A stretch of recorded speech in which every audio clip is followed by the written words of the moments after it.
are listening to Fragments of History, a podcast series that looks at different events and people in the life of St Josemaria and the history of Opus Dei.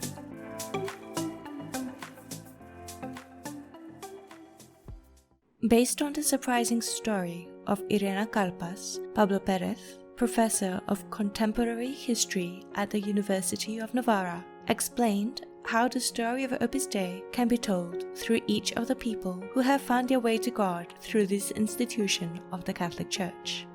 God writes an unexpected story that links the forests of Carthen with a student residence in Poland on a very specific date, the 26th of June 2002.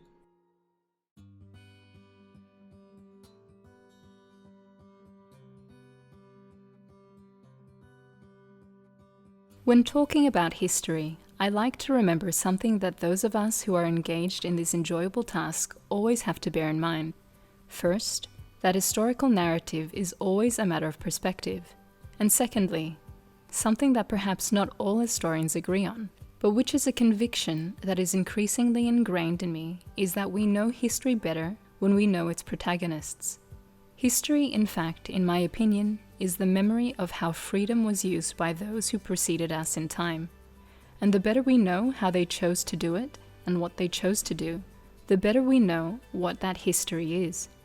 When it comes to knowing the history of Opus Dei, these two elements put together give rise to something that I think is interesting, and we are going to do a little exercise today as an introduction to the history of Opus Dei. The first interesting consideration, or one that I find interesting even anyway, even for those people who do not have faith, is this: how one protagonist sees the story is very different from another. Let's take, for example, a very simple case, the story of a chair. If we ask the chair if the chair could have knowledge for its history, its answer would be that it is there, that it appeared on a certain date, that it provides this service, that it has this structure, and perhaps it would even tell us what its composition is, and if it is a designer chair, its design. On the other hand, if we were to ask the person who made the chair, he would tell us about the type of wood he decided to use, how he thought what the chair would be like, what difficulties he encountered, how he decided to make it, what the final design was, how he executed it, and how he finished it. If we want to look at it even more broadly and want to tell the story of the chair, we will have to tell the story of the ground on which the tree grew, where one day a woodcutter drove his axe or chainsaw into it to make the wood from which a chair was to be made. What is so interesting about this little historical parable? What is interesting about it is that the point of view of the man who decides to make a chair is very different from the point of view of the one who thinks the story is about the objective that the man who decides to make a chair is going to achieve, than the one who simply is a chair. In a way, it has been made for someone, by someone else. This is of great importance for believers, and in general for anyone who ponders what the meaning of history is, because God knows it as a whole. God is that infinite mind that knows everything perfectly in a single instant, in an instant that is always present for Him, and that is continually renewed. We, on the other hand, know things in time, how they are made, like the craftsman who made the chair or the chair itself. When the chair is already made, we know how we came to be here. Our parents have a part of the history of how we came into the world, because they know a little of the precedent. Well, the history of something like Opus Dei has, from God's point of view, an interest for the people who form part of Opus Dei. It has been promoted in order that these people may join it and find a way to show the way to God, precisely in the midst of the most ordinary tasks. That, in a nutshell, is what Opus Dei is. In order to know Opus Dei and its history well, I think that the key is to know as many people in Opus Dei as possible, and the more people who have died, the better. What's more, the deceased people have an added interest over those who are still alive. This is because, in the case of the deceased, the meaning of their life is much more perceptible, since the meaning of a man's life is only grasped at the end. Those of us who have experience, for example, of the death of our parents, know that at that moment our life is illuminated in a new way, painfully, but it is illuminated in a completely new way. This reality, that we find meaning when we end, led me to become interested in a section of the official bulletin of the Prelature of the Holy Cross in Opus Dei, which is called Romana, which is published in Rome and is published in various languages. which is available online in almost all its sections, except for one that was available before and is no longer available, and which is the one that interests me most. This section is called In Pace, in peace. It is a compilation of the faithful of Opus Dei who have died in the 6-month period prior to the publication, because the publication is half-yearly. So when I was once asked to talk about the history of Opus Dei, one of the exercises I thought would be useful for the people who would listen to me was to read a few biographies of Opus Dei members in the In Pace section of Romana. Well, I set about it, and a biography that I had read recently came to mind immediately, and had struck me for a reason that I will explain in detail in a little while. I had read the following biography in the January-June 2012 issue of Romana, on page 176 to be precise. Irene Kalpas was born in Warsaw on the 13th of August 1915. At the age of 24, during the Second World War, she became the widow of a Polish army officer killed in Katyn. In 1944, her entire family was dispersed to concentration camps. Irena was in Ravensbrück until the end of the war. She worked in a state office in Warsaw. She got to know Opus Dei on the 26th of June, 2002. She was captivated by the spirit of the work and the figure of St Josemaria.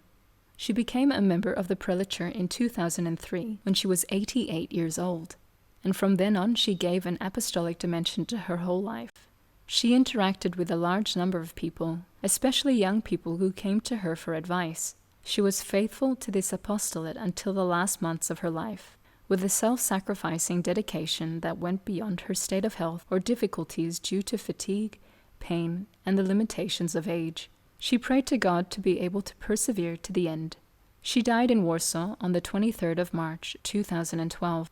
When I read this biography, it so happened that I had recently seen the film Katyn, about the events of the Katyn forest near Smolensk, in the territory that was then the Soviet Union, and I had used it to teach my history students in a communications faculty about what had happened in Poland, and how complex these events had been, and the suffering they had caused for so many people. Well, I found that a widow of Katyn was one of the protagonists of the history of Opus Dei. Well, this woman seemed to me a striking example of how Opus Dei, a thing born, an institution born in Spain in 1928, inspired by a Spanish priest, Josemaria Escriva de Balaguer, at that time in Madrid, came into the life of a widow from Katyn who was alive at that time. She was already alive in 1928, and it transformed her, transformed the last years of her life. Opus Dei was made for her, and she found her way in Opus Dei in her old age, and she asked God for perseverance, to be able to persevere to the end, which shows the importance of that gift, whatever years we have left. What a surprise it was when I spoke to some young people who asked me. They asked me to do the same thing I'm doing now, to talk about the history of Opus Dei. I gave them this example, and at the end of the talk, after talking about other considerations, one of them came up to me and said, "Look, I know that woman." He was Polish, big surprise, and then he told me her story, which I will tell you briefly. The question occurred as follows: why such a curious date? Why did she meet Opus Dei on such a specific date, 26th of June 2002? And it is also interesting to note that it is on a date that has a special significance for the people of Opus Dei, because it is the date of the death of its founder, St Josemaria Escriva de Balaguer. Well, there is a story to this. This woman had lived in that house with her family, her aunt and uncle in Warsaw before the war, where she had experienced the most cherished moments of her entire life.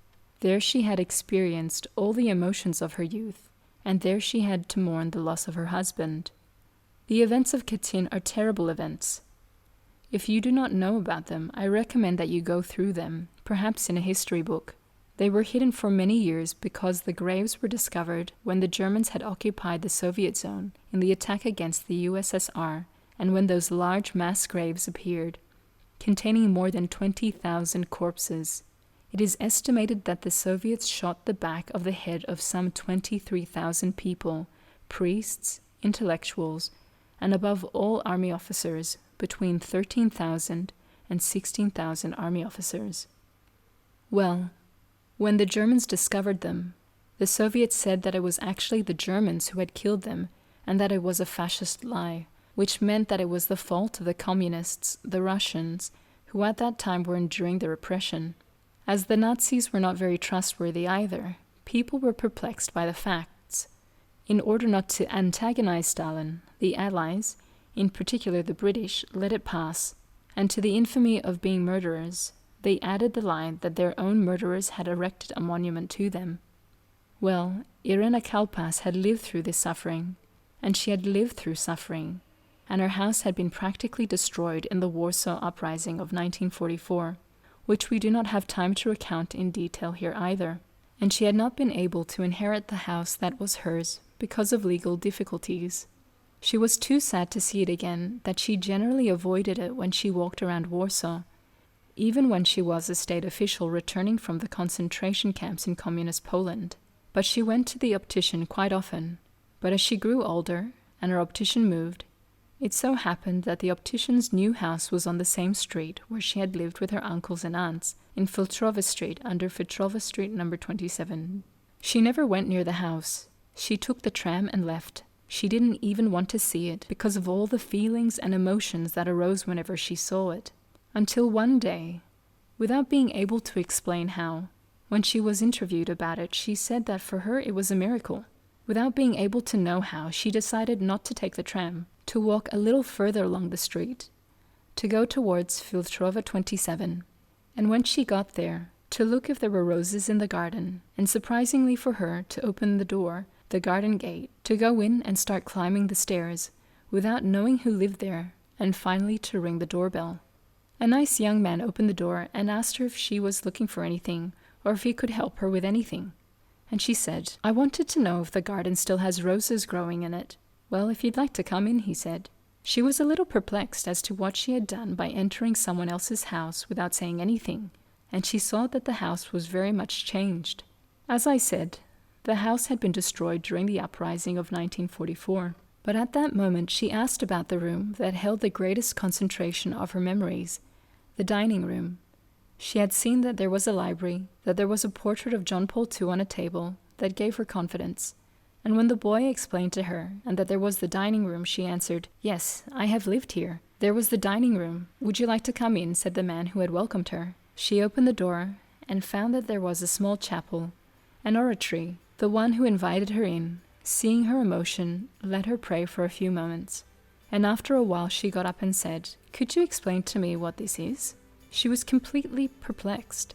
In the place where the greatest emotions were concentrated, the memories of her aunt, her uncles, her family, she had found that Jesus Christ in the Eucharist was living, to her great surprise. What was this? This man explained that it was an Opus Dei center. In Opus Dei centers, at least in some of them, there is an oratory where the Blessed Sacrament is reserved, with the permission of the Church. This surprise led her to ask more questions, to get to know the work, to understand that this path was for her, that this light of God on sanctification in daily life was for her. And as she says in a very nice video that is on the Opus Dei website, you can still see it, and I hope you can see it for a long time. She encourages older people by telling them that it is always time, and that it is worth following God's voice, and following it faithfully, because that is what leads to happiness.